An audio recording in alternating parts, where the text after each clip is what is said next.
Thank you, Jesus, for a new day.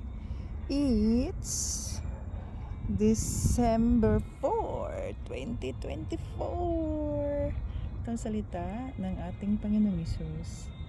God gives wisdom, knowledge, and happiness. Ecclesiastes 2:26. So, ang ating Panginoong Hesus, Diyos Ama, Banal na Espiritu, ay nagbibigay sa atin ng wisdom, knowledge, and happiness. So, to the man who pleases Him, God gives wisdom, knowledge, and happiness. So, sa tao na nagpi-please o kaya nagpapasalamat sa ating Panginoong Hesus, sa ating Panginoong Diyos Ama, siya ang magbibigay ng wisdom, karunungan, knowledge, kaalaman, at kaligayahan.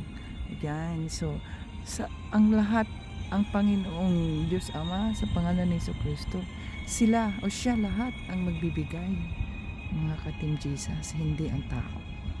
So, ang ating kaligayahan ay nanggagaling doon sa ating Diyos at hindi sa mundo, hindi sa tao. Kaya Panginoong Diyos Ama, sa pangalan ni Jesucristo, maraming salamat po sa mga salita sa araw na ito. Maraming salamat sa kabutihan mo po sa aming mga buhay.